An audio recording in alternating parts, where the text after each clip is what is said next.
Question इस PTI ने क्यों आपका साथ नहीं दिया? जब आप उनका साथ दे रहे थे तो पीटीआई ने क्यों आपको डिसोन किया? समझ नहीं आई मुझे कि क्या हुआ और दुख हुआ। लेकिन मैंने किसी को कहा नहीं कि मुझे टिकट दो। मैंने अपनी तौहीन समझा कि मैं इमरान खान को कहूँ कि मुझे टिकट लेकिन आपको दुख हुआ? हुआ, ऑफ कोर्स, मैं इंसान हूँ। मेरे दिल में ये बात तो है ना, लेकिन मैंने ये जाहिर नहीं की, ना कोई उसके खिलाफ बात की। बाहर निकल कर भी मैंने उसकी हमायत में बयान दिया। उस वक्त नहीं सोचा कि चलो अब कर देता हूँ प्रेस कॉन्फ्रेंस वाला लाइटर? मैंने कहा उस वक्त तो नहीं सोचा कि टिकट नहीं दिया तो अब मैं कर देता हूँ प्रेस कॉन्फ्रेंस? नहीं, टिकट नहीं दिया का तो मुझे देर से पता लगा कि भाई ये हो रहा है। असल में तो पहले वो कियानी साहब थे, कह रहे थे कि वो आ रहे हैं। मैंने कहा ठीक है। फिर मैंने अहद कर लिया था कि मैंने उसको दोस्त कहा है, मैं उस दोस्ती पर दाग ना पड़ने दूं। और मामूली सी बात है, 17 दफ़ा मैं वज़ीर रहा हूँ, एक दफ़ा है मैंने पहले भी मैं आ रहा हूँ इलेक्शन 2, तो एक दफ़ा और हार गया तो कौन सी क़यामत आ गई। जो जीत गए उन्होंने क्या तलवारें चलाई हैं, सारे घोड़े गधे खच्चर बांधे हुए हैं असम्बली में। किसी की मैं जानता ही नहीं। एक मुझसे गलती हुई, पिछले दिन मैं कहीं जा रहा था, अल्लाह मेरा गुनाह माफ़ करे, तो एक बंदा काफ़ी मेरे करीब आ रहा था। वो उधर बैठा, उधर से उधर बैठा, फिर इधर आया। मैं समझा ये कोई आईबी का बंदा है। तो मैंने कहा तुम आईबी के आदमी हो? उसने कहा जी मैं तो MNA हूँ इस वक्त। मैंने कहा माफ़ कर देना, मैं आपको, यानी ऐसे लोग भी आ गए जिनकी टिकट जीत गए। पीटीआई को उस तक हवा बनी हुई थी इसलिए जीत गए, हालांकि पीटीआई के पास तो बल्ला भी नहीं था। लेकिन शेख साहब सवाल ये है कि अगर आपकी पार्टी और आपका अलायंस रहता पीटीआई के साथ तो पीटीआई को फ़ायदा नहीं होता? वो बाद में जो सुन्नी इत्तेहाद काउंसिल और दीगर के पास गए, आपकी एक पार्टी थी, आप उसको नहीं ऑफर करते कि रिजर्व सीट से जमा करा? बैठा एक रोल अदा कर रहा था लंदन में। अच्छा। क्योंकि मेरे पास बाज़ ऐसी गलत इतलात थी, मुमकिन है कि उनका ख्याल था, क्योंकि मुझे पता था कि बहुत सारी चीज़ों का, लेकिन इमरान खान की हद तक मैं श्योर था कि इमरान खान को इन बातों का नहीं पता, वो उसको धोखे में रखा जा रहा है। तो आपने बाद में रीच आउट करने की भी कोशिश नहीं की? अभी तक नहीं की? करना चाहेंगे? कोई चाहेगा तो देखी जाएगी। मैं तो जब तक मस्जिद में हैया लसला हैया ललफला ना हो, तो मस्जिद में भी आवाज़ अजान की आना चाहिए कि उसके बाद जाते हैं आप। लेकिन आपको लगता है कि एट सम पॉइंट ये मिसअंडरस्टैंडिंग हुई है, मिसट्रस्ट है, क्या हुआ, क्या है, क्यों नहीं आप पे इत्मीनान? मेरे ख्याल में मिसअंडरस्टैंडिंग ही हुई है। कान जो लोग भरते शरते थे जाके, ऐसे ही लोग थे वो। लेकिन अब पार्टी का क्या हाल है कि अब देखें ना इस मुल्क में क्या है। इमरान खान ना हो तो पीपल्स पार्टी ठुस गरक, कोई बंदा ही नहीं है पीछे।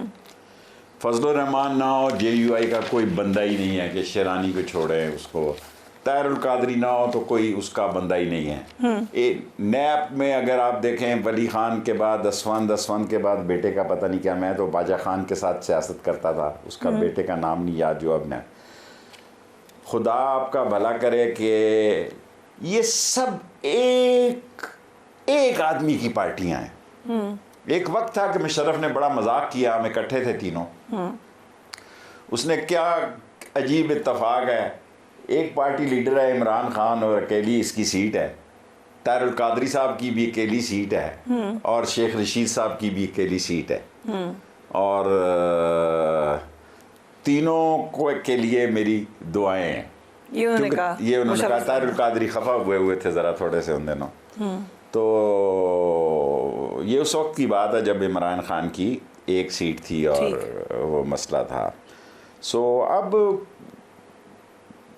मैं तो अब कह चुका हूँ कि 30 अगस्त तक मैं खामोश रहूँगा, और 30 अगस्त से पहले कोई सियासत बदल जाएगी इस मुल्क की। ये आपने कहा है, ट्वीट है आपकी मेरे पास। वैसे बाय द वे आपने कहा था मुझे तो ट्वीट्स लेके बैठ गई हैं, आपने उस इंटरव्यू में कहा था। अब नहीं मैं देता, एक दी मैंने उस दिन डॉक्टर कदीर के, क्योंकि डॉक्टर कदीर से मेरा बड़ा तल्लक था, और डॉक्टर कदीर के सारे मामलात जो है इनका ऑफिस मेरे साथ था।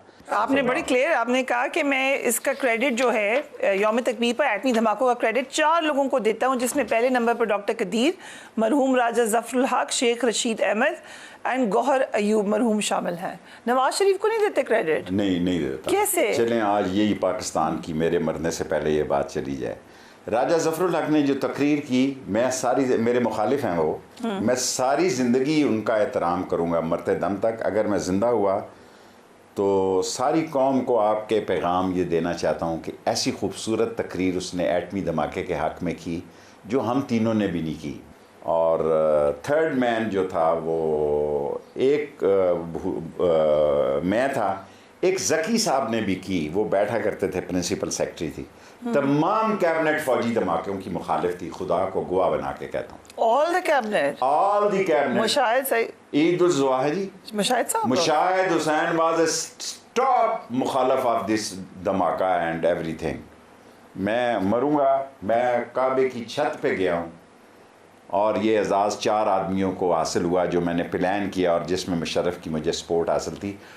Total cabinet was against the कि ये बहुत बड़ा मौका है, हमें इमदाद मिल जाएगी, $5 बिलियन पता नहीं वो देगा, कैंडी दे, क्या नाम था उसका।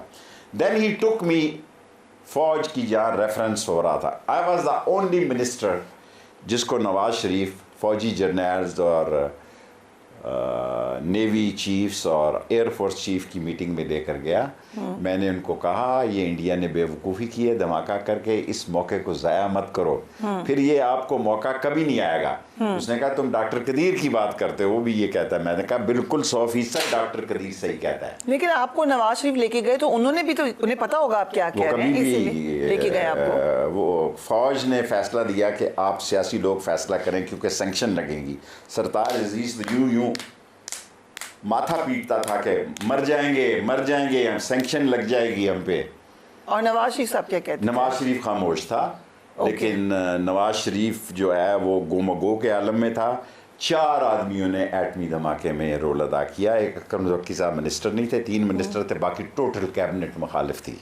लेकिन फिर नवाज शरीफ साहब को क्रेडिट तो देना पड़ेगा, कैसे नहीं दे रहे? इसलिए कि वो प्राइम मिनिस्टर था ना, इसीलिए क्रेडिट पूरी कैबिनेट मुखालिफ थी फिर भी किया उन्होंने। सर जी यूं तो फिर भुट्टो को क्रेडिट देना पड़ेगा, देते हैं, उनको भी देते हैं, उनको भी देते हैं। उसने ये सारा काम शुरू किया। डॉक्टर कदीर के साथ भी इन लोगों ने अच्छी नहीं की, वो बड़ा रसूदा और सूदा और बड़ा दिल शिकनी की हालत में मरा। हीरो पाकिस्तान के, वो पाकिस्तान का जो हीरो था वो बहुत बुरे दिल से मरा। और मैं यही कर सकता था कि उसका यौम सोग मनवाने के लिए, ये नहीं चाहते थे कि एटमी हीरो को बतौर हीरो पेश किया जाए, लेकिन मैंने रिस्क लिया और ये काम किया और उस दिन को कौमी सोग का दिन डिक्लेयर किया। राइट, वरना सूरत हाल ये नहीं थी। वक्त हुआ एक ब्रेक का, we will be right back.